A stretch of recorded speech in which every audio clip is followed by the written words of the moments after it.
السلام علیکم ورحمۃ اللہ. الحمدللہ رب العالمین والعاقبۃ للمتقین والصلاۃ والسلام علی سید الامین. اما بعد. عزیز دوستوں اور اسلامی بھائیوں، کتاب التوحید سے عقیدے کے سلسلے میں جو منتخب دروس چل رہے تھے، ان دروس میں سے آج کا جو درس ہے وہ آخری درس ہے. اس کے بعد فقہ کے دروس ہوں گے. عقیدے سے متعلق یہ آخری درس ہے. اس کے بعد جو درس ہوگا وہ فقہ سے متعلق ہوگا، پھر اس کے بعد حدیث سے متعلق دروس ہوں گے. یہ آخری درس ہے. اس کا عنوان ہے گمراہی کا ایک سبب نیک لوگوں اور صالحین کی شان میں غلو کرنا. یعنی انسان جب نیک لوگوں کی شان میں غلو کرتا ہے، تجاوز کرتا ہے، باتوں کو بڑھا چڑھا کے بیان کرتا ہے، مقام و مرتبہ حد سے اونچا کر دیتا ہے، تو پھر بنی آدم دھیرے دھیرے دین سے دور ہونے لگتا ہے اور گمراہی کا شکار ہو جاتا ہے. اسی تعلق سے آج کا درس ہوگا. اللہ رب العالمین نے قرآن میں ارشاد فرمایا، اہل کتاب کو مخاطب کیا ہے. اہل کتاب جن کو اللہ تعالیٰ نے کتاب دیا، کتاب والے. اہل کتاب کا مطلب ہوتا ہے کتاب والے، اور اس سے مراد ہیں یہودی اور عیسائی، یہود و نصارہ. یہودیوں کو اللہ تعالیٰ نے کتاب دی، آسمانی کتاب تورات کی شکل میں، اور عیسائیوں کو اللہ تعالیٰ نے کتاب دی، آسمانی کتاب انجیل کی شکل میں. تو اللہ تعالیٰ نے کتاب دیا، اس لیے ان کو اہل کتاب کہا جاتا ہے. جب اہل کتاب آئے تو اہل کتاب سے مراد یہود اور نصارہ ہوتا ہے.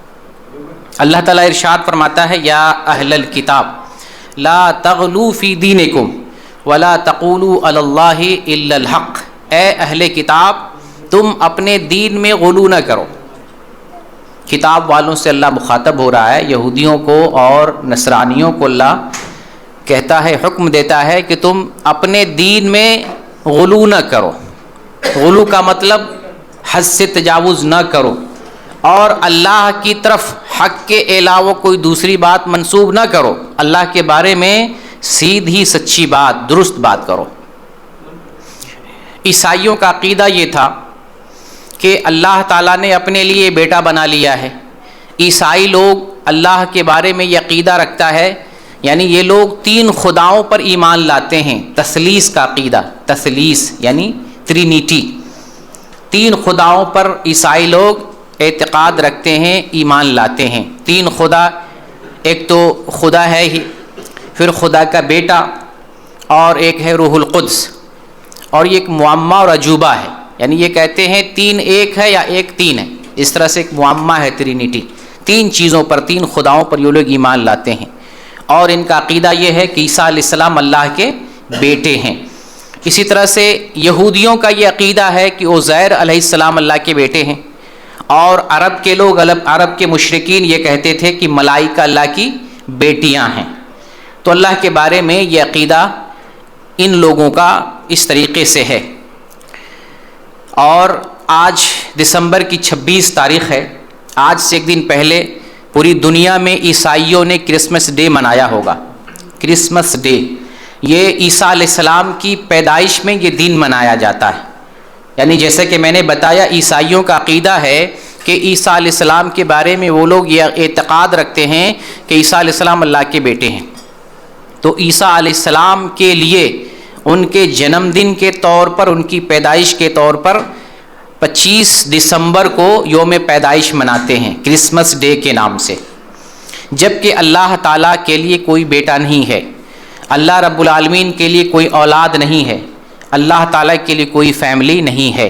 جب کوئی یہ کہتا ہے کہ اللہ نے بیٹا بنایا، اللہ اس پہ بہت ناراض ہوتا ہے. قرآن میں مختلف جگہ پہ اللہ تعالیٰ نے اس بات کو بیان کیا. جب کوئی کہتا ہے کہ اللہ نے اپنے لیے بیٹا بنا لیا، ایک جگہ اللہ کہتا ہے کہ یہ آسمان ٹوٹ پڑیں گے، پھٹ جائیں گے، یہ زمین پھٹ جائے گی اس بات سے، اور پہاڑ ریزہ ریزہ ہو جائیں گے. یعنی اتنی بدترین، اتنی بری اور اتنی بھیانک بات ہے کہ اس بات کے کہنے سے دنیا کا نظام درہم برہم ہو جائے گا. اور ایک حدیث میں اللہ تعالیٰ نے بیان کیا کہ جب بنی آدم کہتا ہے کہ اللہ تعالیٰ نے اپنے لیے بیٹا بنا لیا، تو بنی آدم مجھے گالی دیتا ہے. اللہ کو گالی دینے کے برابر ہے اللہ کے بارے میں یہ عقیدہ رکھنا کہ اللہ کو بیٹا ہے. یہ عقیدہ رکھنا اللہ کو گالی دینا ہے، جبکہ اللہ ایک ہے، اللہ اکیلا ہے، اللہ بے نیاز ہے. اللہ نہ کسی سے جنا گیا، نہ اس نے اپنے سے کسی کو جنا، اور اللہ کے جیسا اللہ کے ہمسر کوئی نہیں. یہ حدیث بخاری کے اندر آئی ہے. افسوس کی بات یہ ہے کہ غیروں کی مشابہت اختیار کرتے ہوئے مسلمان بھی کرسمس ڈے مناتے ہیں. ذرا قرآن کی روشنی میں، حدیث کی روشنی میں غور کریں تو آپ کو محسوس ہوگا کہ ہم اللہ پر ظلم کر رہے ہیں، اللہ کو گالی دے رہے ہیں، اللہ کے حق میں گستاخی کر رہے ہیں. کسی بھی مسلمان کو کرسمس ڈے کے موقع سے نہ مبارکباد دینا چاہیے، نہ اس محفل میں شریک ہونا چاہیے، اور نہ ہی اس تعلق سے کوئی ہدیہ، تحفہ، گفٹ، دعوت کھلائے، کسی بھی چیز میں شرکت نہیں کرنا چاہیے، کیونکہ یہ وہ بات ہے جس سے اللہ کو تکلیف پہنچتی ہے. اللہ کو گالی جیسا اللہ کو، یعنی اس میں شرکت کرنا گویا کہ اللہ رب العالمین کو گالی دینا. اللہ تعالیٰ نے اپنے بارے میں قرآن میں فرمایا وَأَنَّهُ تَعَالَى جَدُّ رَبِّنَا مَتَّخَذَ صَاحِبَةً وَلَا وَلَدًا. اللہ کی شان بڑی نرالی، بہت بلند ہے. اللہ نے اپنے لیے کوئی بیوی نہیں بنایا، اللہ تعالیٰ نے اپنے لیے کوئی بیٹا نہیں بنایا. جبکہ آج اگر کوئی مسلمان کرسمس ڈے مناتا ہے، اس کا مطلب یہ ہوتا ہے کہ وہ عیسائیوں کا ساتھ دے رہا ہے، اس عقیدے میں ساتھ دے رہا ہے کہ عیسیٰ علیہ السلام اللہ کے بیٹے ہیں، اور عیسیٰ علیہ السلام نے آج کے دن 25 دسمبر کو جنم لیا. اس میں شرکت کا یہ معنی ہوتا ہے. اس میں شرکت کا یہ معنی نہیں کہ آپ ایک محفل میں شریک ہو رہے ہیں، آپ صرف کچھ کھا رہے ہیں، انجوائے کر رہے ہیں. اس کا مطلب یہ بھی ہو رہا ہے کہ آپ اس کے اس عقیدے میں شریک ہو رہے ہیں جو کفریہ عقیدہ ہے، جو شرکیہ عقیدہ ہے، اللہ کو گالی دینے کے برابر ہے، آپ اس میں شرکت کر رہے ہیں. اس لیے مسلمانوں کو کرسمس ڈے کے موقع سے، اس کی محفل سے، اور اس کے گفٹ اور تحفے سے اور مبارکباد دینے سے پرہیز کرنا چاہیے. آگے اللہ تعالیٰ نے فرمایا وَلَا تَقُولُوا عَلَى اللَّهِ إِلَّا الْحَقِّ، کہ تم اللہ کی طرف حق کے علاوہ کوئی دوسری بات منسوب نہ کرو. یہ اہل کتاب کو بھی اللہ تعالیٰ نے حکم دیا ہے، اور میں نے پچھلے درس میں بھی بتایا کہ جہاں کہیں اللہ تعالیٰ دوسری قوموں کو کسی بات پر متنبہ کرتا ہے، اس میں امت محمدیہ کے لیے بھی درس ہوتا ہے. یہاں اگر اہل کتاب کو کہا گیا دین میں غلو نہ کرو، تو صرف انہی لوگوں تک یہ بات محدود نہیں ہے. اللہ ہمیں بھی مخاطب کر رہا ہے کہ تمہیں بھی اپنے دین میں غلو نہیں کرنا ہے، تمہیں بھی اللہ کے بارے میں حق بات کے علاوہ کوئی دوسری بات نہیں کہنی ہے. لیکن افسوس کی بات ہے کہ مسلمان بھی بہت سے لوگ نہ جانتے ہوئے اور بہت سے لوگ جان بوجھ کر اللہ کے بارے میں غلط باتیں کرتے ہیں، اللہ کی طرف ایسی باتیں منسوب کرتے ہیں جو اللہ کی شان کے لائق نہیں ہے. جیسا کہ میں آپ کو مثال کے طور پر تھوڑی سی وضاحت کر دینا چاہتا ہوں. آپ نے دیکھا ہوگا 20 دسمبر کو دہلی میں ایک ڈیبیٹ ہوا ہے، ایک مسلمان کا ایک ملحد کے ساتھ. ڈیبیٹ کا موضوع کیا ہے؟ گاڈ کے وجود پر، کہ گاڈ موجود ہے یا نہیں موجود ہے. اس میں پہلا مسئلہ یہ ہے، کیا اللہ کو اللہ کے لفظ کے علاوہ کسی دوسرے لفظ کے ذریعے پکار سکتے ہیں؟ اللہ کا ترجمہ کیا جا سکتا ہے؟ کوئی ایسا لفظ متبادل ہے کسی زبان میں کہ اللہ کو ترجمے کے ساتھ ہم بیان کر سکیں، اللہ کا نام بیان کر سکیں؟ ایسا دنیا میں کوئی زبان نہیں ہے کہ اللہ کے لفظ کا، اللہ کے نام کا ترجمہ کر کے ہم کہیں اللہ کو مخاطب کریں. اللہ کو اللہ ہی کے ذریعے پکاریں گے. یہ ایک یونیک ورڈ ہے، بلکہ اللہ کا ذاتی نام ہے. یہ جو اللہ ہے، اللہ کا ذاتی نام ہے، اور یہ اسم اعظم ہے، اللہ کا سب سے عظیم نام ہے. اس کے ذریعے اللہ کو پکارنے سے دعا قبول ہوتی ہے. اسم اعظم ہے یہ، تو اس کا ترجمہ نہیں کیا جا سکتا. تو اللہ کو اللہ کے لفظ کے ذریعے پکاریں گے، یا اللہ کے علاوہ جو دیگر اسماء ہیں اللہ کے، جن کو اسماء حسنہ کہا جاتا ہے، پیارے پیارے نام، ان ناموں کے ذریعے اللہ کو پکاریں گے. اور اللہ نے ہمیں اسی کا حکم دیا ہے وَلِلَّهِ الْأَسْمَاءُ الْحُسْنَى فَادْعُوهُ بِهَا. اللہ کے پیارے پیارے نام ہیں، ان ناموں کے ذریعے اللہ کو پکارو. اللہ کو ہم اللہ کے ناموں کے ذریعے پکاریں گے، دوسرے ناموں کے ذریعے اللہ کو نہیں پکاریں گے. لہٰذا اگر اللہ کو گاڈ کے ذریعے پکارتے ہیں، خدا کے ذریعے پکارتے ہیں، بھگوان کے ذریعے پکارتے ہیں، ایشور کہتے ہیں، تو یہ مناسب نہیں ہے، یہ ترجمہ صحیح نہیں ہے۔ کہیں سمجھانے کے طور پر، آرگومنٹ کے طور پر غیر مسلم ہمارے سامنے ہے، گاڈ کا لفظ استعمال کر لیتے ہیں یا خدا کا لفظ استعمال کر لیتے ہیں تو سمجھانے کی حد تک چلے گا، لیکن جہاں نام لینا ہو اللہ کا تو ہم اللہ کہیں گے یا اللہ کے جو اسماء حسنی ہیں ان میں سے ہم کسی کے ذریعے اللہ کو پکاریں گے، دوسرے ناموں کے ذریعے نہیں پکاریں گے۔ باقی بھگوان، دیوی دیوتا یہ سب تو کہہ ہی نہیں سکتے، ان کے ذریعے تو پکار ہی نہیں سکتے۔ خدا چل سکتا ہے یا گاڈ چل سکتا ہے بس خبر کے طور پر، ایک ہے نام اور ایک ہے خبر، کسی کے بارے میں آپ خبر دے رہے ہیں۔ اللہ کا جب تعارف انٹروڈکشن کر رہے ہیں، اللہ کے بارے میں خبر دینا ہو، بطور خبر دینے کے خدا یا گاڈ استعمال کر لیتے ہیں، کوئی حرج کی بات نہیں۔ لیکن جب اللہ کو پکارنا ہو اللہ کے نام کے ذریعے، اللہ کا یہ حکم ہے وَلِلَّهِ الْأَسْمَاءُ الْحُسْنَى فَادْعُوهُ بِهَا، اللہ کے پیارے پیارے نام ہیں، اللہ کو ناموں کے ذریعے پکارو۔ جو نام اللہ نے اپنے لیے پسند کیے ہیں ان ناموں کو چھوڑ کے ہم دیگر ناموں کے ذریعے کیوں پکاریں گے؟ اور اللہ کے ایک نہیں کئی نام ہیں، انیکوں نام ہیں، نام کی کمی نہیں ہے۔ ہمارا نام عبداللہ ہو، اس کو کہیں اے اللہ کے بندے ادھر آؤ، تو وہ کہے گا میرا نام اللہ کے بندے نہیں ہے، میرا نام عبداللہ ہے۔ جب ایک آدمی نہیں تسلیم کرتا ہے کہ اس کے نام کا ٹرانسلیٹ کیا جائے، کسی دوسرے لفظ کے ذریعے پکارا جائے، تھوڑا سا مسٹیک ہو جائے، جیسے آج ایک آدمی کو میں نے خبر دیا کہ آپ نے یہ میسج کیا تھا، پہلے شارٹ اسکرین بھیجا، اس نے بولا میرے نام میں زویا نام تھا، میرے نام میں زاد نہیں آتا ہے، یہ زا ہے، جبکہ اس نے اپنی آئی ڈی کے ساتھ اسی طرح سے لکھا تھا پہلے، اس لیے اس نام سے سیو ہوا۔ تو ایک حرف کی تبدیلی بھی آدمی اپنے نام میں پسند نہیں کرتا ہے، خبر کرتا ہے کہ میرا نام ایسے لکھا جاتا ہے، اس طرح پکارا جاتا ہے۔ کہنے کا مطلب یہ کہ انسان جب نہیں چاہتا ہے، اور اللہ تعالیٰ نے خصوصیت کے ساتھ ہمیں تو اس کا حکم دیا ہے کہ اللہ کو اللہ کے ناموں کے ذریعے پکارا جائے۔ ایک مسئلہ یہ ہے۔ دوسرا مسئلہ اس میں یہ ہے، ایک بات آئی تھی فزیکل اور نن فزیکل، اللہ کو فزیکل کہنا، نن فزیکل کہنا، یا اللہ کو اور دیگر الفاظ کے ذریعے پکارنا۔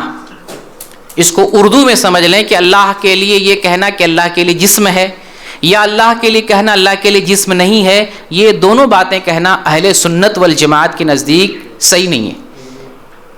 اہل سنت والجماعت کہتے ہیں کہ اللہ کے لیے ہم یہ بھی نہیں کہیں گے کہ اللہ کے لیے جسم ہے، اور اہل سنت والجماعت یہ بھی کہتے ہیں کہ ہم یہ بھی نہیں کہیں گے کہ اللہ کے لیے جسم نہیں ہے، نہ اس بات کریں گے نہ نفی کریں گے، کیونکہ قرآن و حدیث میں اللہ کا جو تعارف آیا ہے وہ اس طرح نہیں آیا ہے۔ اللہ کا تعارف جس طرح آیا ہے ہم اللہ کا تعارف ان الفاظ کے ذریعے کریں گے۔ جیسے کہ مشرکین مکہ نے رسول اللہ صلی اللہ علیہ وسلم سے پوچھا آپ اپنے رب کے بارے میں نسب بیان کیجئے، آپ کا رب کیسا ہے، آپ اپنے رب کا انٹروڈکشن دیجئے، تعارف بیان کیجئے، نسب نامہ بیان کیجئے، نسب کیا ہے آپ کے رب کا۔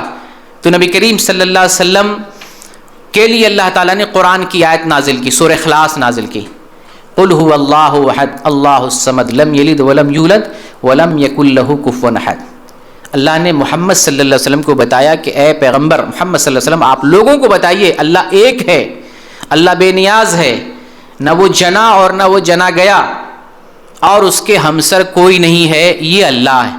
جب ہم اللہ کا انٹروڈکشن دیں گے، تعارف بیان کریں گے، یا ایسے بیان کریں گے اللہ ایک ہے، اللہ بے نیاز ہے، اور اللہ نہ جنا نہ جنا گیا، اور اللہ کے ہمسر کوئی نہیں، یہ ہے چار الفاظ کے ذریعے اللہ کا تعارف۔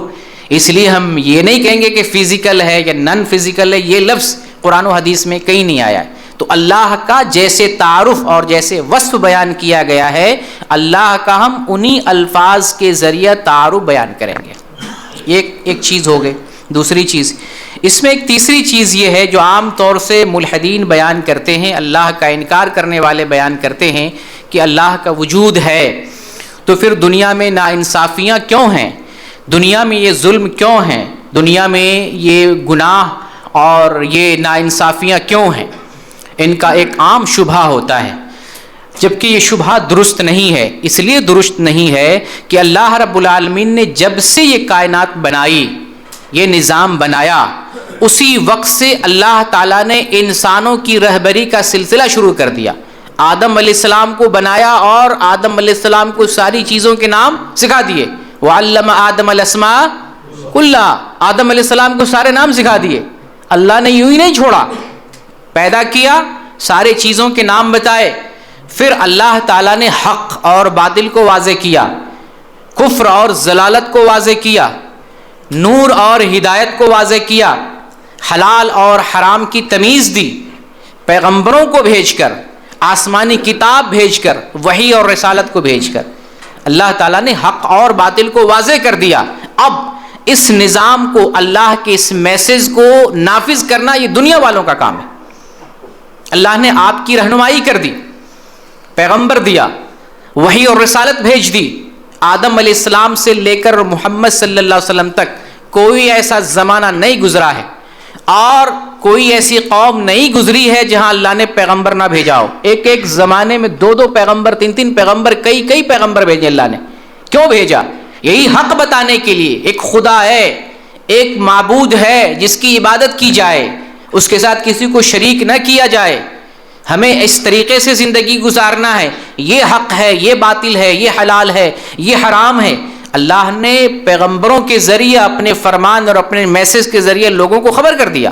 اسی لیے ہمارا عقیدہ ہے، اہل سنت والجماعت کا عقیدہ ہے کہ جس تک اللہ کا پیغام نہیں پہنچا ہے، جس تک اللہ کا پیغام نہیں پہنچا اور جس تک رسول نہیں پہنچے ہیں، اس کو اس وقت تک عذاب نہیں دیا جائے گا جب تک اس کو اللہ کا پیغام نہ سنا دیا جائے۔ اگر دنیا میں کوئی ایسا آدمی بچ گیا اور وہ مر گیا، اس تک اللہ کا پیغام نہیں پہنچا، رسول نہیں پہنچے وہاں تک، رسول کا پیغام وہاں تک نہیں پہنچا، قیامت میں اللہ تعالیٰ ان سے ٹیسٹ لے گا، ان کا امتحان لے گا۔ اگر وہ پاس ہوا تبھی عذاب، تبھی جو ہے اس کو بخشے گا، پاس نہیں ہوا تبھی عذاب دے گا۔ گویا کہ اللہ کا پیغام آ جانے کے بعد اب اگر ٹھکراتا ہے تو وہ غلطی کر رہا ہے، اور اللہ تعالیٰ نے پوری دنیا والوں تک اپنا پیغام بھیج دیا ہے۔ اللہ کی طرف سے کہیں کوتاہی نہیں ہے۔ دنیا میں اگر ظلم ہے، ناانصافیاں ہیں، تو یہ اللہ نہیں کر رہا ہے، بندے کر رہے ہیں۔ اگر وہ نظام جو اللہ نے بھیجا ہے، جب اللہ کا نظام دنیا میں لاگو کیا گیا ہے، دنیا میں امن آیا ہے، سکون آیا ہے اور ظلم کا خاتمہ ہوا ہے۔ محمد صلی اللہ علیہ وسلم کی تاریخ اٹھا کر دیکھ لیں، آپ صلی اللہ علیہ وسلم آئے اور کس طریقے سے دنیا کی فضا بدل گئی۔ بچیوں کو درگور کرنا بند ہو گیا، شراب پینا چھوٹ گیا، قتل کرنا، وہ قزاقی، رہزنی، لوگوں کو لوٹنا، قافلوں کو لوٹنا، لوگوں کو ستانا، ظلم کرنا، ایک معمولی بات پر کئی برسوں لڑائیاں چلتی تھی، جنگیں لڑی جاتی تھی معمولی بات پر۔ ان سارے ظلم کا، ان ساری ناانصافیوں کا خاتمہ ہوا۔ کیسے؟ رسول اللہ صلی اللہ علیہ وسلم کے ذریعے بھی اللہ کا پیغام آیا اور اس پیغام کو دنیا والوں تک پہنچایا گیا۔ بخاری کی ایک حدیث ہے، ایک آدمی رسول اللہ صلی اللہ علیہ وسلم کے پاس آ کر راستے کی بد امنی کی شکایت کرتا ہے۔ اے اللہ کے رسول، راستہ پر خطر ہے، بد امنی ہے، ڈر خوف محسوس ہوتا ہے۔ آپ نے عدی سے کہا، اے عدی، کیا تم نے حیرہ ایک جگہ ہے، کیا تم نے اس جگہ کو دیکھا ہے؟ یہ کوفہ میں ایک بستی کا نام ہے حیرہ۔ تو اس نے کہا کہ نہیں، میں نے وہ جگہ تو نہیں دیکھی ہے، لیکن میں نے اس جگہ کے بارے میں سن رکھا ہے، مجھے معلوم ہے۔ آپ صلی اللہ علیہ وسلم فرماتے اگر تم میرے بعد زندہ رہے تو تم دیکھنا، حیرہ سے، کہاں؟ کوفہ کے قریب ایک جگہ ہے، حیرہ سے ایک عورت چلے گی، ہودج میں سفر کرے گی اکیلی، اور وہ مکہ پہنچے گی، مکہ پہنچ کر اللہ کے گھر کا طواف کرے گی، اسے اللہ کے علاوہ کسی کا خوف نہیں ہوگا۔ یہ امن کہاں سے آیا؟ اللہ کے نظام کی وجہ سے۔ اللہ کا نظام اگر دنیا میں لاگو کیا جائے تو آج بھی امن اور سکون آپ کو نظر آئے گا، اور آج بھی دنیا میں اگر کہیں امن اور سکون کا ماحول دیکھنا چاہتے ہیں اسلام کی وجہ سے، اللہ کے نظام اور اللہ کے دین کی وجہ سے، تو عرب کی سرزمین آج بھی مثال ہے۔ یہاں ہندوستان کی طرح کسی کی موب لنچنگ نہیں کی جاتی ہے، یہاں پر کسی کا گھر مسمار نہیں کیا جاتا ہے، یہاں پر مسجدوں میں بم بلاسٹ نہیں کیا جاتا ہے، یہاں پر کسی انسان کو اور کسی کے گھر کو نہیں جلایا جاتا، یہاں پر کسی کو کڈنیپ نہیں کیا جاتا ہے، یہاں پر قافلوں کو لوٹا نہیں جاتا ہے۔ یہاں پر عیاشی، شراب نوشی، ظلم، ناانصافیاں عام نہیں ہیں سوائے اکا دکا. وہ بشر ہے، انسان ہے، خطا کر سکتا ہے. انفرادی معاملات میں اجتماعی طور پر جو امن ہے، وہ اس امن میں سعودی عرب آج بھی اپنی مثال آپ ہے. تو اسلام جو دین لے کر آیا ہے، اللہ نے جو دین دیا ہے، اس دین کو جہاں بھی آپ فٹ کریں گے، جہاں بھی نافذ کریں گے، وہاں امن آئے گا. تو اگر دنیا میں ناانصافیاں نظر آ رہی ہیں، گناہ نظر آ رہے ہیں، اس میں اللہ کی کوئی خطا نہیں ہے، یہ لوگوں کی خطا ہے. اللہ امتحان لے رہا ہے. اللہ نے حق اور باطل واضح کر دیا، خیر اور شر پر آپ کو واشگاف کر دیا اور آپ کو اس بارے میں جانکاری دے دی. اگر پھر بھی انسان شر کا راستہ اختیار کرتا ہے، ظلم اختیار کرتا ہے، ناانصافی کی ڈگر پر چلتا ہے، تو یہ انسان کی غلطی ہے اور اس انسان کو سزا ملے گی. تو ملحدین کا یہی نقطہ ہوتا ہے کہ دنیا میں ناانصافیاں کیوں ہیں اگر اللہ ہے تو. اور میرا یہ کہنا ہے کہ دنیا میں ناانصافیاں انسانوں کی وجہ سے، ظلم انسانوں کی وجہ سے. اور میں کہتا ہوں کہ آج بھی اگر اسلام کو نافذ کر دیں، جہاں نافذ کریں، یورپ میں کریں، امریکہ میں کریں، اسرائیل میں کریں، ہندوستان میں کریں، اسلام کو نافذ کر کے دیکھیں اور وہاں کا امن دیکھیں، امن ہی امن رہے گا، ظلم کا خاتمہ ہو جائے گا، نور ہی نور نظر آئے گا. اور وہ ملحدین جو اس وجہ سے ملحد ہوتے ہیں کہ دنیا میں ظلم ہے، ناانصافیاں ہیں، میں ایک تھیوری دیتا ہوں، ایک نظریہ دیتا ہوں. ایسے ملحدین اگر غریبوں کے درمیان رہیں، مسکینوں کے درمیان رہیں، جب یہ لوگ یہ کہتے ہیں کہ اللہ نہیں ہے اس لیے ناانصافیاں ہیں، تو ناانصافی کا خاتمہ کرنا سب سے زیادہ ضروری کس کے لیے ہے؟ ان ملحدوں کی ذمہ ہے نا. یہ تو مانتا ہے کہ اللہ نہیں ہے، ناانصافیاں اس لیے اللہ نہیں ہے. تو اب ان ناانصافیوں کو ختم کرنا کس کی ذمہ داری ہو گئی؟ ملحدوں کی سب سے زیادہ ذمہ داری ہو گئی. اور جبکہ صرف یہ لوگ باتیں کر کے سائڈ پہ لگ جاتے ہیں. اگر یہ صرف مہینہ، 2 مہینہ، 4 مہینہ غریبوں کے سر پہ ہاتھ پھیرے، بیواؤں کی مدد کرے، یتیموں کی دیکھ ریکھ کرے، مسکینوں کی خبرگیری کرے اور ضرورت مندوں کی نگہداشت کرے، دیکھیں اس کے دل کی دنیا بدل جائے گی. وہ اللہ کے ماننے پر آ جائے گا، لیکن وہ عیش میں زندگی گزار رہا ہوتا ہے اور صرف زبانی طور پر ایسی بات بیان کر رہا ہوتا ہے جو نازیبا بات ہے. تو یہ جو بات کہی جاتی ہے، یہ بات اپنی جگہ درست نہیں ہے. اسلام نافذ کرنا، دنیا میں امن قائم کرنا، یہ لوگوں کا کام ہے. یہ دنیا دارالامتحان ہے. اللہ تعالیٰ نے ہمیں امتحان کے طور پر بھیجا ہے. جو یہاں حق کے راستے پر چلے گا، جو اللہ تعالیٰ نے حق اور باطل کو واضح کر دیا ہے، جو حق کے راستے پر چلے گا اسے اللہ تعالیٰ انعام کے طور پر جنت دے گا. جو باطل کا راستہ اختیار کرے گا، حق واضح ہو جانے کے بعد، پیغمبروں کے آنے کے بعد، رسولوں کا سلسلہ جاری ہونے کے باوجود بھی ناحق والا راستہ اختیار کرتا ہے، اللہ تعالیٰ نے آخرت میں اس کے لیے سزائیں مقرر کر رکھی ہیں. اس میں ایک تیسری بات جو قابل بیان ہے وہ یہ ہے، دہریہ لوگ بیان کرتے ہیں کہ اس کائنات کی تخلیق سے پہلے اللہ تعالیٰ کہاں تھا، اللہ تعالیٰ کیا کر رہا تھا. اور اگر جاوید اختر کی زبان میں بیان کیا جائے تو وہ یہ کہتا ہے کہ اللہ کو کچھ کام نہیں تھا، ممکن سو رہا تھا نعوذ باللہ، تو اس کے ذہن میں آیا چلو کائنات بنا لیتے ہیں، ٹائم پاس ہو جائے گا، نعوذ باللہ. یہ وہ اپنی زبان سے ایسی باتیں بیان کر رہا ہے، اس زبان سے جو زبان بھی اس کے باپ کی نہیں ہے، اللہ کی بنائی ہوئی ہے.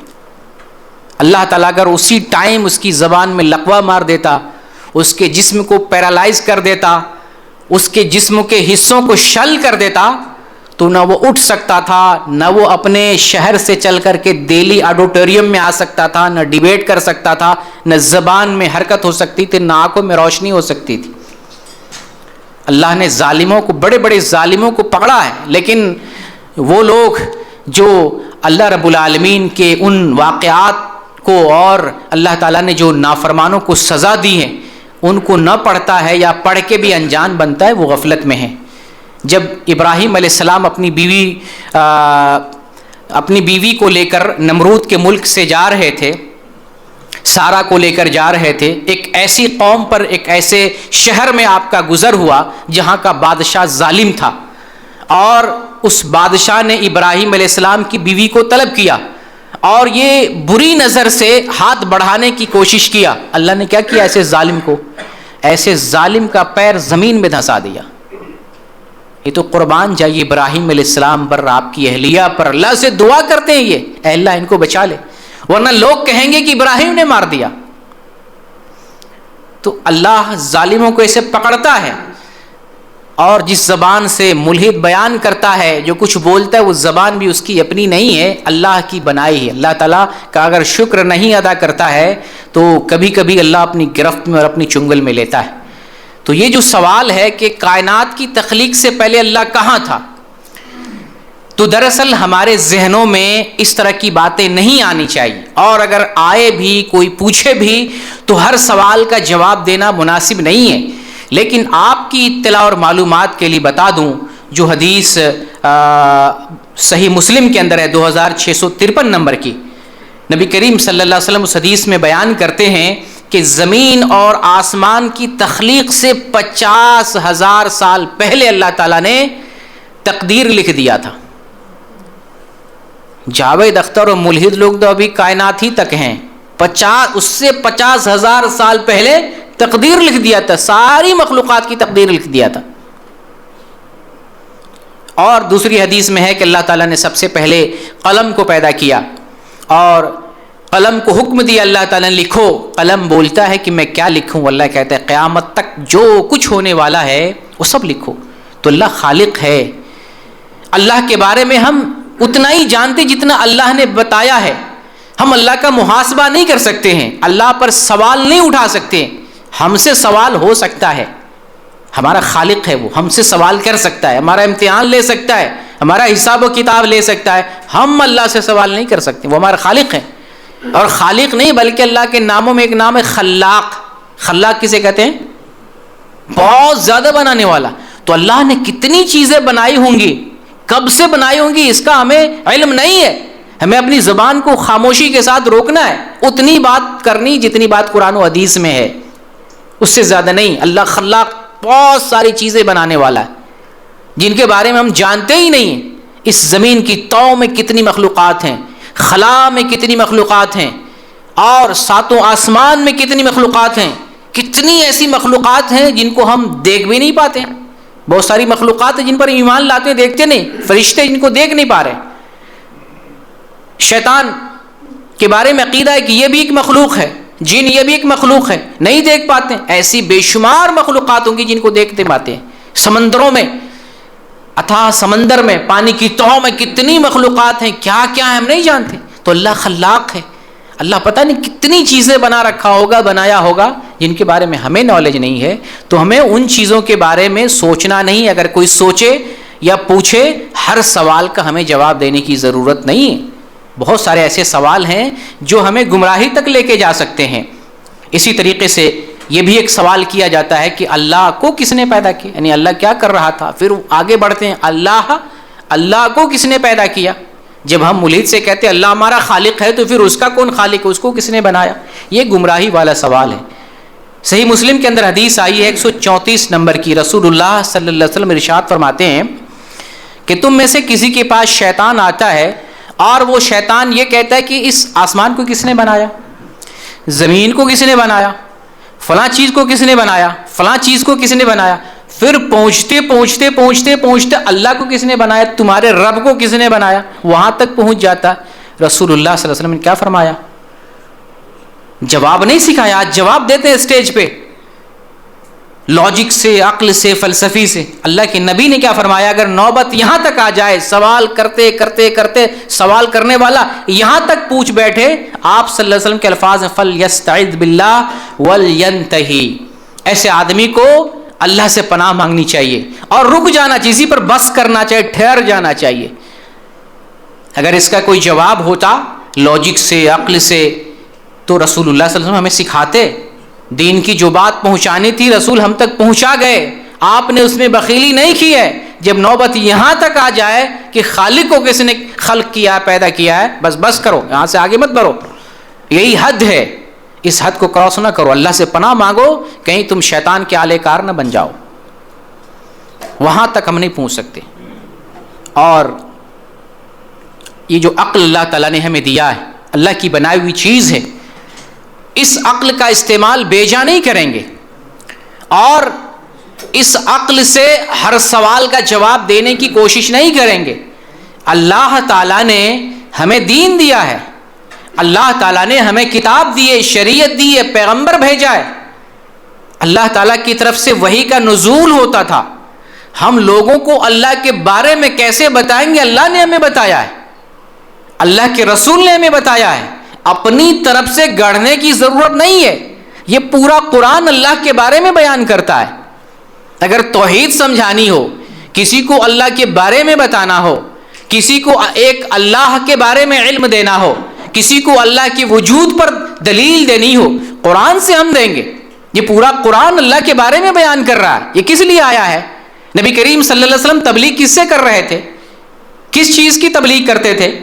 قرآن کی تبلیغ کرتے تھے. اللہ کی طرف سے قرآن آتا تھا, اس کی تبلیغ کرتے تھے. آج لاجک سے تبلیغ ہو رہی ہے. لاجک تبلیغ نہیں ہے, یہ قرآن تبلیغ ہے, حدیث تبلیغ ہے. قرآن اور حدیث سے ہم دین بتائیں گے. اللہ کا وجود بھی بتانا ہو قرآن سے دیں گے. یہ جو قرآن 30 پارے ہیں, ان 30 پاروں میں 1/3 قرآن توحید کے بارے میں بیان کرتا ہے. ایک تہائی کتنے پارے ہو گئے؟ تقریباً 10 پارے ہو گئے. یعنی 10 پارے میں اللہ کی توحید بیان کی گئی ہے. آپ 10 پارے کو نگلیکٹ کر کے عقل سے لاجک دے رہے ہیں. قرآن میں اللہ تعالیٰ کی وجود کے بارے میں ایسی سی مثالیں دی گئی ہیں اتنے اچھے اور انوکھے انداز میں, وہی ہمارے لیے کافی ہے. آئیے ایک دو چیزیں دے کر آپ کو سمجھانے کی کوشش کرتا ہوں. برکیف اس عقل کو آزاد نہیں رکھیں گے, ہر چیز کو عقل سے بتائیں, ہر چیز کو قرآن سے آپ جواب دے سکتے ہیں. اللہ کی وجود کو بھی قرآن سے جواب دیں گے, اپنی عقل سے دینے کی ضرورت نہیں. یہ عقل تابع ہے شریعت کے, وحی اور رسالت کے تابع. اس عقل میں اچھائی بھی ہے, اور اس عقل سے ہم غلط بھی سوچ سکتے ہیں, ادراک نہیں کر سکتے اللہ کی وحی اور اللہ کی حکمت کا. تو یہ عقل تابع ہے شریعت کے. یہ قرآن کافی اللہ کے وجود کے بارے میں بتانا ہو, دین کے بارے میں بتانا ہو, جنت جہنم کے بارے میں بتانا ہو, دوبارہ زندہ کیے جانے پہ بتانا. اللہ نے باریک سے باریک مثال دے کر ہمیں سمجھایا. دیکھیے اللہ تعالیٰ کی وجود کے بارے میں بتانا ہو, اللہ تعالیٰ فرماتا ہے سورہ طور میں آیت نمبر 35 ہے, ام خلقوا من غیر شیء ام هم الخالقون. اللہ کہتا ہے کیا یہ لوگ بغیر خالق کے خود سے پیدا ہو گئے؟ پوچھو ذرا ان سے, جو لوگ اللہ کی خالقیت کا, اللہ کے خالق ہونے کا انکار کرتے ہیں, ان سے پوچھو, 2 سوال کرو, کیا یہ لوگ بغیر خالق کے خود بخود پیدا ہو گئے, یا انہوں نے اپنے آپ سے اپنے کو خود سے بنا لیا ہے, اپنا خالق خود ہے, خود کریٹر ہے؟ وہ کیا جواب دے گا؟ نہیں, خود سے پیدا نہیں ہوئے. اور کوئی بھی آدمی دعویٰ نہیں کرتا کہ انسان کو میں نے بنایا, کوئی دعویٰ کرنے والا نہیں. تو ضرور کسی نے بنایا ہے, اسی بنانے والے کا نام خالق ہے, رازق ہے, مالک ہے, اللہ ہے, اسی بنانے والے کا نام.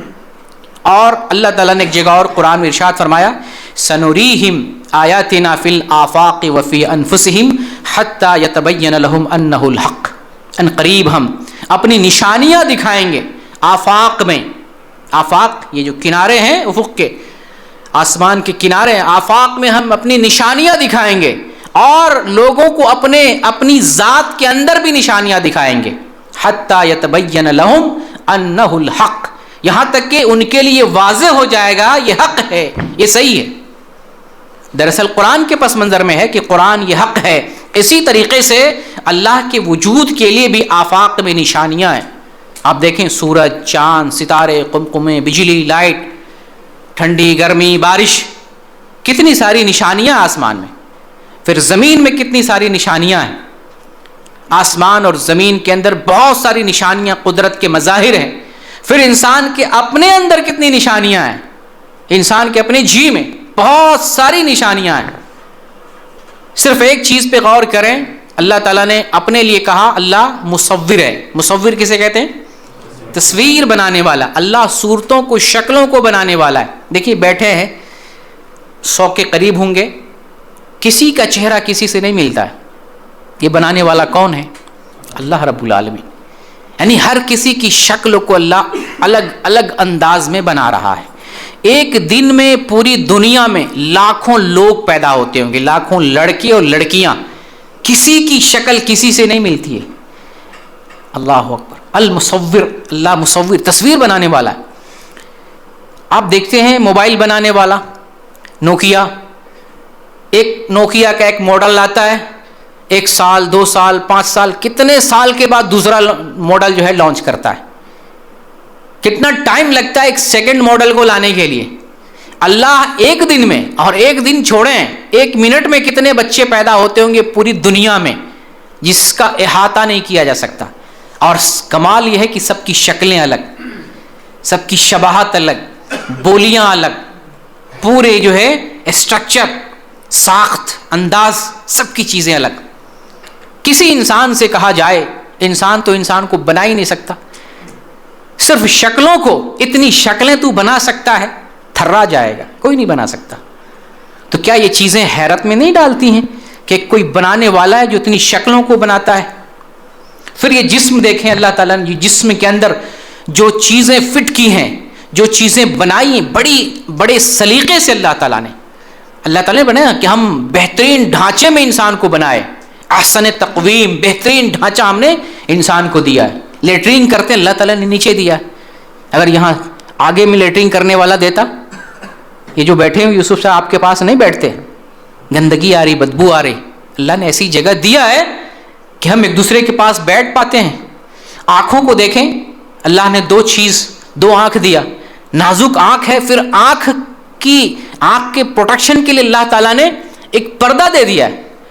اور اس پردے کے اندر کیا کمال ہے کہ ہم جھپکتے ہوئے رہتے ہیں، کھولتے بھی ہیں، بند بھی کرتے ہیں.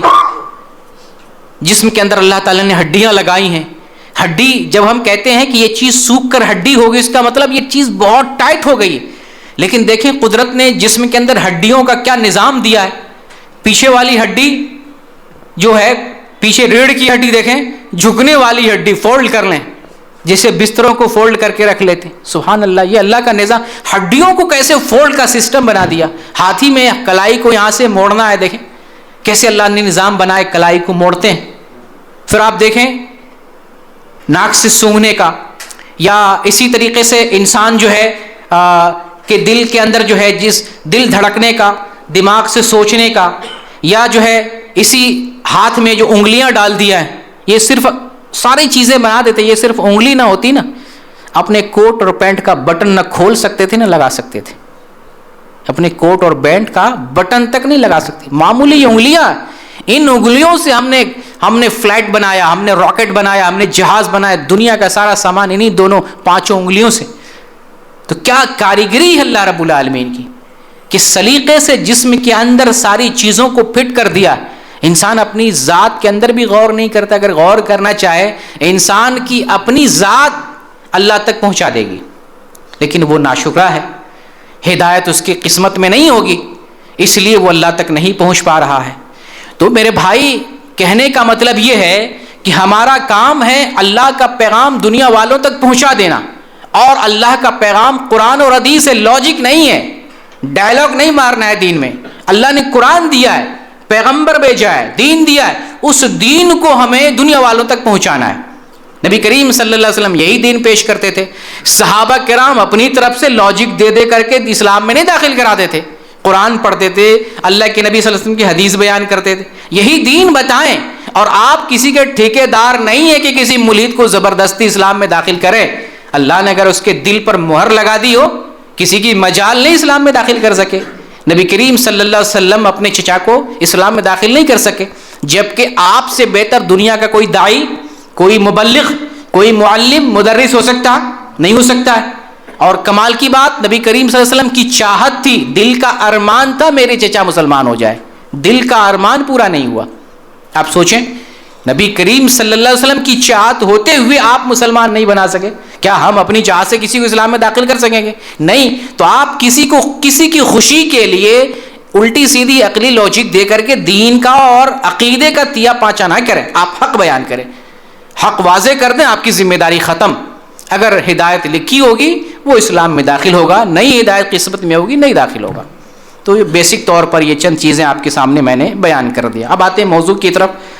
ایک اگلی دلیل جو اللہ تعالیٰ نے قرآن میں ذکر کیا ہے، اللہ فرماتا ہے وَقَالُوا لَا تَذَرُنَّ آلِهَتَكُمْ، اور قوم نوح والے کہتے تھے اپنے معبودوں کو مت چھوڑنا، مضبوطی سے پکڑ کے رکھنا.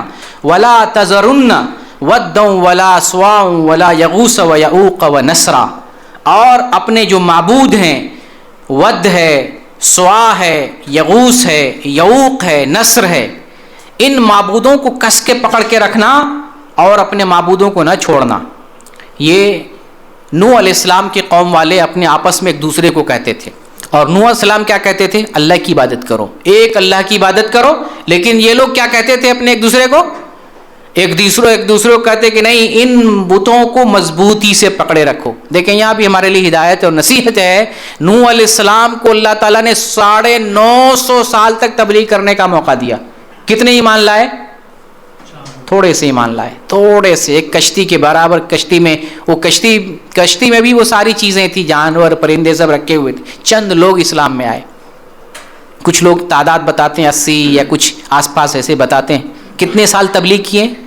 950 سال. اللہ اکبر. صدیاں، 9.5 صدیاں.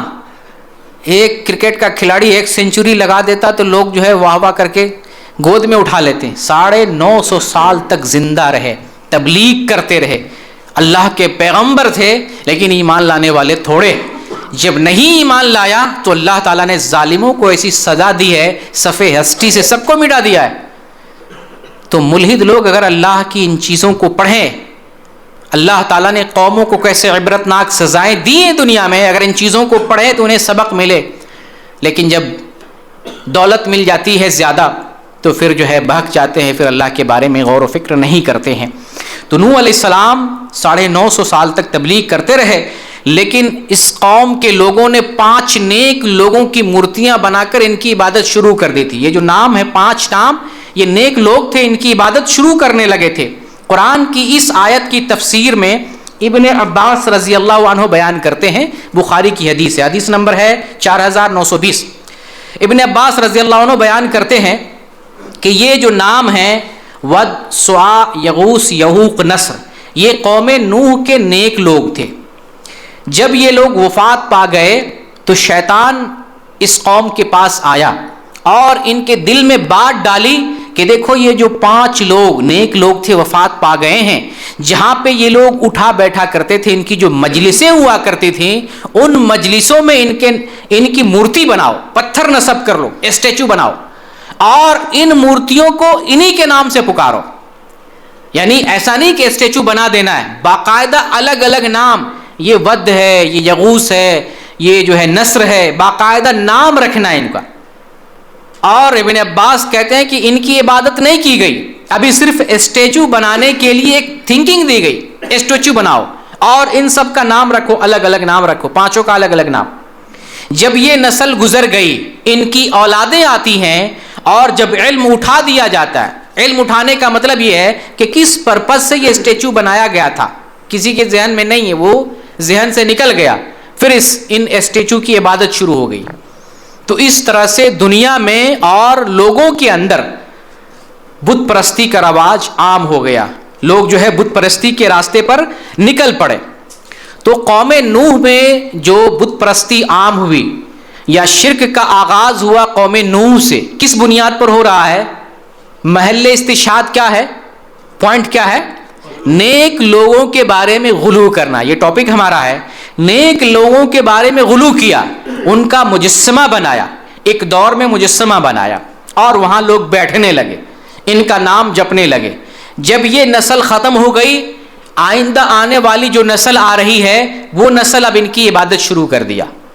تو نیک لوگوں کے درمیان یہ جو ہے غلو کیا، تو غلو کرتے کرتے یہ غلو ان کو شرک میں ملوث کر دیا.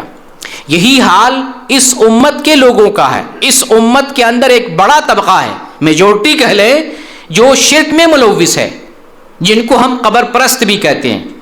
ان کا واقعہ ایسے بیان کیا جاتا ہے اور ان کے اوپر شرک کا جو حال طاری ہوا ہے لمحہ بلمحہ، اسی طریقے سے جیسے قوم نوح میں شرک آیا، اسی طریقے سے قبر پرستوں کے اندر بھی دور بدور شرک آیا ہے. پہلے شیطان قبر پرستوں کے پاس آیا، ان کے دل میں بات ڈالا کہ دیکھو یہ جو بزرگ لوگ تھے ان کی قبروں کے پاس جایا کرو، وہاں بیٹھا کرو، مجاور بنو، وہاں دعائیں کرو. اگر تم ایسا کرتے ہو اس کا مطلب ہے کہ ان سے تم محبت کرتے ہو، ان سے عقیدت کرتے ہو. یہ بات ان کے دل میں، قبر پرستوں کے دل میں بیٹھا دی گئی، یہ بات ان کے دل میں بیٹھ گئی. پھر کچھ دنوں کے بعد شیطان آیا اور بتایا کہ اس سے کام نہیں چلے گا، تم ان کا وسیلہ لگا کر دعا مانگو، تمہاری دعائیں جلدی قبول ہوگی۔ ابھی تو تم قبر پہ بیٹھتے تھے نا، دعا کرتے تھے، اب ان کے نام سے وسیلہ لگا کر دعا کرو، انہیں اپنا سفارشی سمجھو، انہیں اپنا شفیع سمجھو اور ان کے نام کا وسیلہ لگاؤ، پھٹافٹ تمہاری دعائیں قبول ہوگی۔ یہ بات بیٹھا دیا، اب اس پر عمل کرنے لگے۔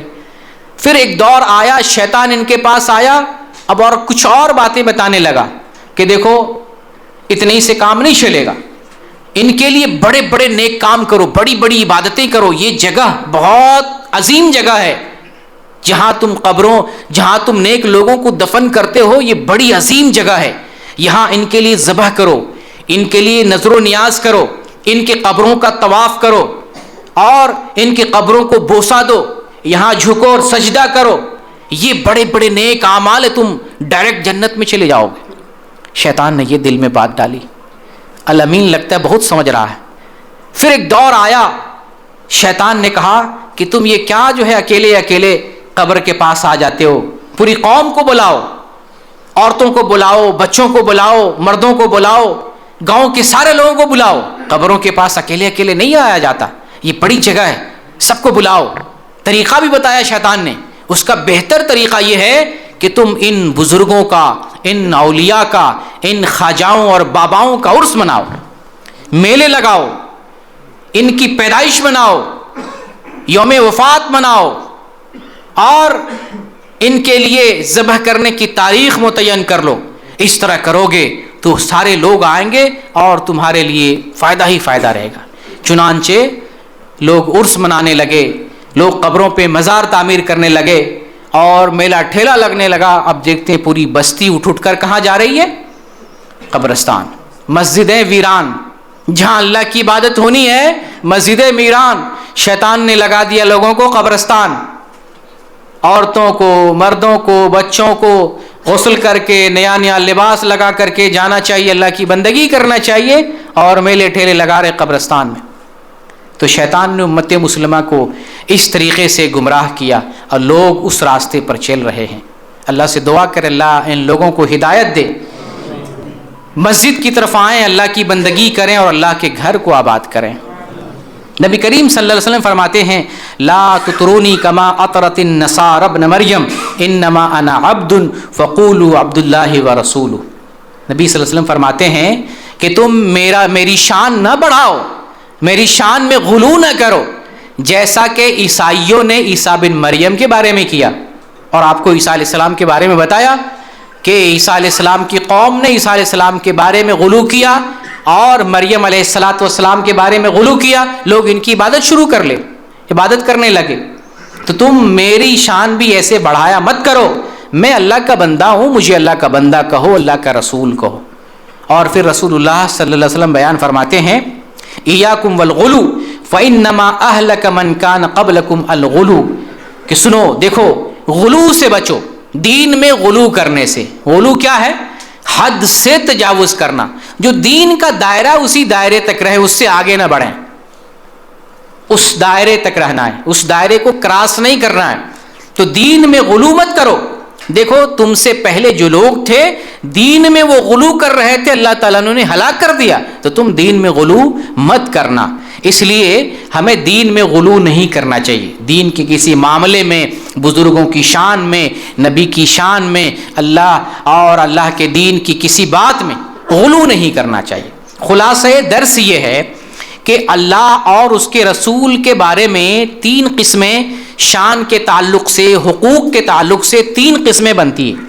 ایک قسم ہے اللہ کا حق، اس میں ہم کسی کو شریک نہیں کریں گے، اللہ کا جو حق ہے اللہ ہی کو دیں گے، اللہ کے مقام تک کسی کو نہیں پہنچائیں گے۔ لیکن افسوس کی بات ہے مسلمان لوگ جہالت و نادانی میں بزرگوں کو اللہ تک پہنچا دیتے ہیں، بزرگوں کو اللہ تک پہنچا دیتے ہیں، اللہ کا کام غیر اللہ میں ماننے لگتے ہیں۔ آج ہی ایک سن رہا تھا، ایک جو ہے قبر پرست مولوی بیان کر رہا ہے کہ تقدیر تو نہیں بدلتی ہے، لیکن جو غوث پاک کا دیوانہ ہو جائے، آپ کے ہاتھ پر بیعت کر لے، غوث پاک تقدیر کے رجسٹرار کی جو ہے خزانچی بنا دیے گئے۔ یہ جو تقدیر اللہ تعالیٰ نے لکھا ہے، لکھ کے رکھا ہے، اس کے رجسٹرار غوث پاک کو اللہ تعالیٰ نے بنا دیا. تو اگر کسی کو تقدیر چینج کروانا ہو غوث پاک کے پاس آ جائے. ایک دوسرا مولوی بیان کر رہا تھا یہ کائنات میں جو کچھ ہو رہا ہے نا اس کو ہلنے اور اس کے اندر تبدیلی کرنے کی پوری صلاحیت اور طاقت غوث پاک کو اللہ تعالیٰ نے دے رکھی. یہ کائنات گھوم چل رہی ہے غوث پاک کی وجہ سے. یہ دیکھیں اللہ تک کیسے پہنچا دیا. وہی جو مستوی عرش تھا خدا ہو کر اتر پڑا ہے مدینے میں مصطفیٰ بن کر. یعنی جو اللہ عرش پر بیٹھا ہوا ہے وہ مدینے میں وہی اللہ اتر گیا ہے. ایسے لوگ بیان کرتے نعوذ باللہ. بہرکیف اللہ کا جو حق ہے اللہ ہی کو دینا. اللہ کے کیا حق ہے؟ اللہ کی اکیلا بندگی کرنا ہے, اللہ کے ساتھ کسی کو شریک نہیں کرنا ہے. اللہ کے جو اللہ کے لیے عبادت کے جو اعمال اور احکام ہیں بس اللہ کے لیے خاص کرنا, کسی کو اس میں شریک نہیں کرنا ہے. یہ اللہ کا حق. ایک ہے رسول کا حق, انبیاء کا حق. وہ انبیاء کے لیے خاص ہے. انبیاء تک انسانوں کو نہیں پہنچائیں گے, کسی آدمی کو نبیوں تک پہنچاتے ہیں. جیسے شیعہ لوگ کہتے ہیں, شیعہ لوگوں کے یہاں یہ جو 12 اماموں کا تصور ہے یہ لوگ انبیاء سے بھی بڑھ کر ان کو رتبہ دیتے ہیں. اپنے ان 12 اماموں کو انبیاء سے بھی بڑھ کر درجہ دیتے ہیں. بلکہ اگر دیکھیں گے تو حضرت علی کو تو اللہ تک پہنچاتے ہیں, حضرت علی کو خدا بھی بناتے ہیں, مشکل کشا کے علاوہ خدا بھی مانتے ہیں. بہرکیف انبیاء کو جو رتبہ ہے انبیاء کے لیے خاص مانیں گے. انبیاء کی رسول کی تکریم کرنا, عزت کرنا اور ان کے جو خصوصی حق ہیں انبیاء کو دینا ہے. ایک حق ہے, تیسرا حق وہ مشترکہ ہے. اللہ اور رسول میں, اللہ اور پیغمبروں میں مشترکہ حق. تو مشترکہ حق اللہ اور دونوں رسول, اللہ اور رسول کے لیے, جیسے اللہ اور اس کے رسول پر ایمان لانا یہ دونوں مشترکہ حق ہے, اور اللہ اور اس کے رسول کی اطاعت کرنا یہ مشترکہ حق ہے. اللہ اور اس کے رسول کے فرامین پر عمل کرنا مشترکہ حق ہے. لیکن رسول کا حق بھی اللہ کے حق کے تابع, اصل حق تو اللہ ہی کا ہے. اصل حق کیا ہے؟ اللہ ہی کا ہے. باقی اللہ اور اس کے رسول کے علاوہ جو دیگر لوگ ہیں, صدیقین ہیں, شہداء ہیں, صالحین ہیں, علماء ہیں, ائمہ ہیں, بزرگان دین ہیں, ان لوگوں کے اپنے اپنے مراتب ہیں. ہم ان کی شان میں غلو نہیں کریں گے. ہم ان کا وہی مقام اور وہی رتبہ اور وہی درجہ بیان کریں گے جو ان کا درجہ ہے. اپنی مرضی سے کسی کی شان بہت اونچی بیان نہیں کریں گے. جن کا جو مقام اور جن کا جو درجہ ہے ہم وہی درجہ بیان کریں گے. خلاصہ یہ ہوا کہ ہمیں دین میں غلو نہیں کرنا چاہیے, ہمیں بزرگوں کی شان میں غلو نہیں کرنا چاہیے, کیونکہ بزرگوں کی اور نیک لوگوں کی شان میں غلو کرنے سے لوگ دین سے بھگ گئے, دین سے دور ہو گئے. اللہ رب العالمین سے دعا کرتے ہیں بار الہ ہمیں دین کو سمجھنے کی توفیق عطا فرما, ہمیں دین پر اسی طرح چلنے کی توفیق دے جیسے اللہ اور اس کے رسول کا کہنا اور ارشاد فرمانا ہے. بار الہ ہمیں نیک بنا دے, ہم سب کو ایک بنا دے اور ہمارا خاتمہ ایمان پر ہو. استغفر اللہ لی ولکم ولسائر المسلمین فاستغفروہ انہ هو الغفور الرحیم.